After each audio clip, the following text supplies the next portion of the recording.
Electric vehicle की देश में एक क्रांति की तरह का माहौल है। काफ़ी एक लंबे समय बाद एक सेक्टर ऐसा है जहाँ पे कि हम एक तेज बदलाव देख रहे हैं टू व्हीलर सेगमेंट में खास तौर पे। एथर ने कई बड़े बदलाव किए हैं और इस मार्केट को एक बड़ी चुनौती दी है। आज हमारे साथ एथर के chief business officer Ravneesh Singh ji हैं। सर, आपका विस्तक में स्वागत है। Thank you.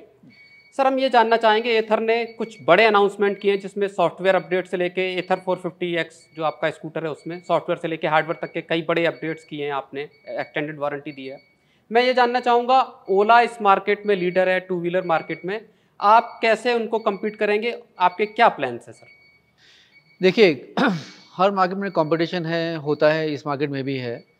हमारे प्लान्स हैं, हमारा कस्टमर है, हमको मालूम है हमारे कस्टमर को क्या चाहिए, हमें कैसा प्रोडक्ट बनाना है, हमारा रोड मैप क्या है, हमारा एक्सपेंशन प्लान क्या है, हम उस पर फोकस्ड हैं। बाकी जो कंपटीशन है उनके प्लान्स हैं, उन पर मैं कमेंट नहीं कर सकता। सर, शॉर्ट टर्म प्लान अगर हम पूछें तो एथर के अब क्या है आने वाले टाइम में? देखिए, अब सबसे बड़ा हमारा तो अभी एक्सपेंशन फेज़ चल रहा है। एक्सपेंशन हमारा, इसके 2-3 पहलू हैं। एक तो एक्सपेंशन जो है हमारा रिटेल का।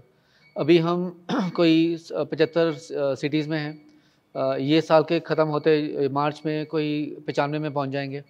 अगले साल हमारा एक्सपेंशन है कोई 200 सवा 200 सिटीज़ में। तो जो डिस्ट्रीब्यूशन एक्सपेंशन जो है, ये सबसे हमारा बड़ा एक सेल्स ग्रोथ का लीवर एक है। ये तो हो गया फ्रंट एंड पे, जो कस्टमर के हिसाब से। बैक एंड पे है हमारा जो मैन्युफैक्चरिंग है। अभी हमने अपनी दूसरी फैक्ट्री शुरू की है, जिससे हमारा जो एनुअल कैपेसिटी है वो 4,20,000 करीब है। हम अभी ये जो कैपेसिटी है वो ये 4-6 महीने में हमारी वो भी ऑलमोस्ट पूरी हो जाएगी हमारी। तो हम देख रहे हैं अपनी तीसरी फैक्ट्री जो 4 लाख के ऊपर 10 लाख जोड़ के कोई 1.5 लाख 15 लाख करीब हमारी कैपेसिटी हो जाएगी। सो एक्सपेंशन मैन्युफैक्चरिंग में, एक्सपेंशन डिस्ट्रीब्यूशन में हमारी सबसे बड़ी प्रायोरिटी है। अच्छा, अभी मैं देख रहा था आपके जो प्रेजेंटेशन था उसमें पिछले 6 महीने में लगभग 40,000 स्कूटर्स आपने सेल किए। अगले 6 महीने या अगर हम 2023 का आउटलुक देखें तो आप क्या सेल्स फिगर को लेके चलते हैं? देखिए हमें अगले 3 महीने में, जो हमने पिछले 6 महीने में किया है वो हम 3 महीने में कर देंगे वो। क्योंकि हमारा अभी जो ग्रोथ है, एक्सपेंशन ग्रोथ है, वो अगर आप इकोनॉमिक्स पढ़ते हैं एक हॉकी स्टिक होता है, कोई ऐसे एक कर्व जाता है, अभी हमारा वो चल रहा है वो। तो जैसे आपको बताया मैंने कि हमारी जो फैक्ट्री की अभी हमारी कैपेसिटी है कोई 30-35 हज़ार महीने की, वो हमारे 6 महीने में करीब वो हमारी एग्जॉस्ट हो जाएगी। तो अब हिसाब लगा लीजिए हमारा जो ग्रोथ पाथ जो है, अगर अभी हम 15, 18, हम 20 बेचेंगे अगले महीने में, तो वो 35-40 अगले 6 महीने में हो जाएगा। अच्छा, ग्लोबल जो सप्लाई चेन के इश्यूज अभी आए हैं और यूक्रेन रूस के जंग के बाद, और अभी जो माहौल एक रिसेशन वाला है, उसका आपको स्टार्टअप पर्टिकुलरली अगर हम बात करें टेक से रिलेटेड, आपको क्या है उसका इम्पैक्ट दिखाई दे रहा है? देखिए, जो सप्लाई चेन का इशू है वो इशू 4 साढ़े 4 महीने तक था, जुलाई सितंबर तक था, अब नहीं है। भले वो सेमीकंडक्टर का हो, भले वो सेल्स का हो, भले कोई और हो जो इम्पोर्ट, हमारा इम्पोर्ट नहीं होता है, इंडस्ट्री की बात कर रहा हूँ मैं। और हमारा इम्पोर्ट तो एक्चुअली कुछ है नहीं, हमारा इम्पोर्ट सिर्फ हम सेल इम्पोर्ट करते हैं, क्योंकि इंडिया में प्रोडक्शन नहीं है उसकी, और वो भी अब इशू नहीं है। तो जो इश्यूज़ थे हम सप्लाई चेन के, जो इंडस्ट्री के थे, हमारे इशू थे, जिसके कारण जुलाई अगस्त तक हम महीने में अपने 20-25% लोगों को सेटिस्फाई कर पाते थे उनके डिमांड से, क्योंकि बाकी तो हमारा अगले महीने चले जाता था वो। 4-4, 6-6 महीने की वेटिंग थी। अभी वो इशू नहीं है हमारा। अच्छा, एक चीज़ ये जानूँगा, अब 1 तारीख को बजट आने वाला है, सारी इंडस्ट्रीज़ की अपने-अपने एक्सपेक्टेशंस रहती हैं। ऑटो सेगमेंट, ऑटो सेक्टर कहूँ या ईवी कहें अगर पर्टिकुलरली, आप लोग क्या सरकार से उम्मीद कर रहे हैं? आई थिंक सरकार ने अभी बहुत किया है, ऑलरेडी किया है। चाहे वो ये फेम स्कीम है, चाहे पीएलआई स्कीम है, स्टेट गवर्नमेंट ने रोड टैक्स वेव ऑफ कर दिया है, जीएसटी कम है, अगर आप उस पे ईएमआई पे लेते हैं तो आपको इनकम टैक्स बेनिफिट मिलता है। तो आई थिंक सरकार ने जो करना था वो कर दिया है। जो थोड़ी बहुत ऊपर नीचे हैं वो चलता रहता है। ऐसी कोई बड़ी डिमांड ऐसी नहीं है कि जो हमें अभी उम्मीद है कि अगर ये होगा तो इंडस्ट्री पलटेगी वो। आई थिंक सरकार ने अपना काम कर दिया। अब हमारा काम है एज ओईएम, एज ब्रांड, हम उसको पकड़ के मार्केट को बढ़ाएं। क्या सबसे बड़े बॉटलनेक्स आप देखते हैं पूरा ईवी इंफ्रा उसको इकोसिस्टम में? आई थिंक अभी जो बड़े बॉटलनेक थे पहले, एक था डिमांड का बॉटलनेक था कि लोगों को मोटा मोटी मालूम था कि ईवी क्या है, लेकिन अभी लूँ ना लूँ, अच्छा है, बढ़िया है, चलेगा नहीं चलेगा, अब वो डिमांड के इशू खत्म हो गए हैं। अभी ये है कि जो एज एन इंडस्ट्री, मैं एथर की बात नहीं करता, मैं इंडस्ट्री की बात करता हूँ। मैं इंडस्ट्री तब बढ़ती है जब आप एक मार्केट में आप हर किस्म के प्राइस पॉइंट में हर किस्म के प्रोडक्ट हो। अगर आप ईवी देखें और आप पेट्रोल देखें, आप स्कूटर मार्केट देखिए, स्कूटर मार्केट देखिए, आदमी के पास 50 ऑप्शन है, ईवी ऑप्शन में कितना है, 5 6 7 ऑप्शन है। आई थिंक अभी अगले 12-14 महीने में अगर नए प्रोडक्ट आएंगे, बढ़िया प्रोडक्ट आएंगे, अलग अलग किस्म के आएंगे, अलग प्राइस पॉइंट पे आएंगे, तो मार्केट बढ़ेगी। बाकी फंडामेंटल इशू होता है कोई कि अगर ये नहीं होगा तो मार्केट नहीं बढ़ेगी। आई थिंक अभी फंडामेंटल इशू खत्म हो गए हैं। अच्छा, एक चीज़ बताइए, अब कई बड़ी कंपनियां भी, हीरो भी आ गई है, हो सकता है होंडा भी आने वाले टाइम में आए। आपको क्या लगता है आने वाले 2 3 या 4 साल बाद कंसोलिडेशन का एक फेज आएगा सेक्टर में? देखिए, ये कोई इंडस्ट्री पकड़ लीजिए आप, एक एक फेज़ होता है, बहुत प्लेयर होते हैं, मार्केट बढ़ती है, कंसोलिडेशन होता है, फिर कुछ प्लेयर बच जाते हैं, कोई नॉन सीरियस निकल जाते हैं, कुछ जुड़ जाते हैं। दैट वो तो एक नेचुरल प्रोग्रेशन मार्केट का है। वो 2-4 साल में वो हमने हर इंडस्ट्री में देखा है, यहाँ कुछ ना कुछ तो होगा, क्या होगा पता नहीं है।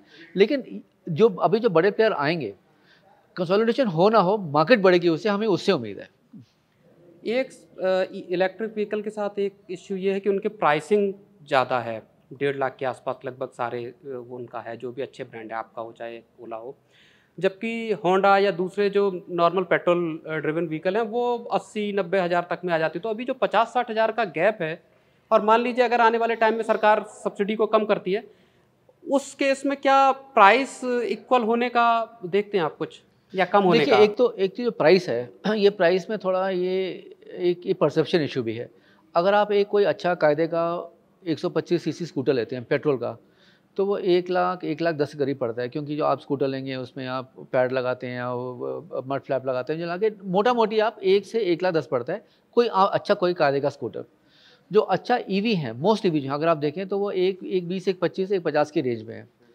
आज का जो कस्टमर है उसके उनके हिसाब से ये 20-25 हज़ार का डिफरेंस है, वो तो डिफरेंस मानते नहीं है वो। क्योंकि आप देखिए, जो पेट्रोल का है कोई 2 रुपये पड़ता है एक किलोमीटर का, ईवी का पड़ता है कोई 25 30 35 पैसे, डिपेंडिंग ऑन कौन सी ईवी है।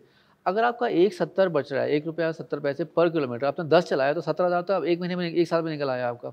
कस्टमर जानता है वो। अगर वो नहीं जानता तो आज जो ग्रोथ देख रहे हैं आप इंडस्ट्री, वो नहीं होती वो। तो 20-25 हज़ार ग्रोथ तो कोई मतलब डिफरेंस है ही नहीं वो। और बाकी दूसरा सबसे बड़ी बात और बहुत इंपॉर्टेंट बात है ये, जो बहुत लोग नहीं समझते हैं। जो आज का जो कस्टमर है, वो ये सिर्फ ये नहीं देख रहा है कि ईवी है इसमें मेरे पैसे बचते हैं, ईवी है इसमें पेट्रोल नहीं जाता। वो देख रहे हैं कि ये एक नई टेक्नोलॉजी है, ये नई चीज़ है जो पेट्रोल में मिलती ही नहीं है।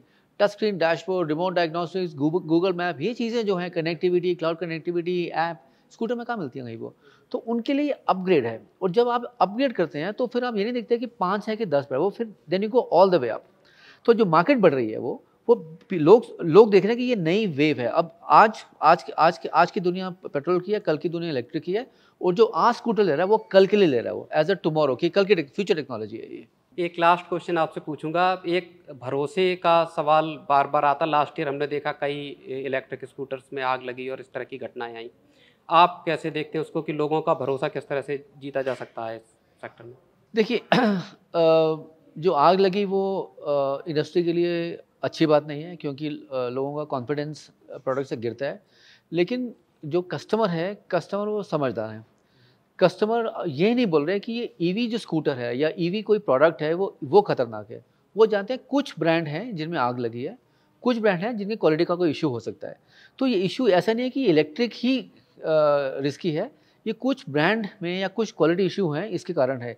इसलिए जो कस्टमर है अभी भी ले रहे हैं वो, क्योंकि वो देख रहे हैं कि वो एक दो एक्सीडेंट हुए, लेकिन एक कोई फंडामेंटल ईवी का प्रॉब्लम नहीं है। अगर वो ये सोचते तो आज मार्केट जो बढ़ रही है वो नहीं बढ़ती वो। Thank you Ravneet ji. Thank you. तो ये थे श्री रवनीत सिंह जी, एथर के चीफ बिजनेस ऑफिसर, जो हमें बता रहे थे कि एथर की आगे की प्लानिंग क्या है, इलेक्ट्रिक व्हीकल्स में सेफ्टी के इश्यूज़ को कैसे एड्रेस किया जाएगा, आगे के ग्रोथ और बाकी ये सेक्टर किस तरह से आगे चलेगा।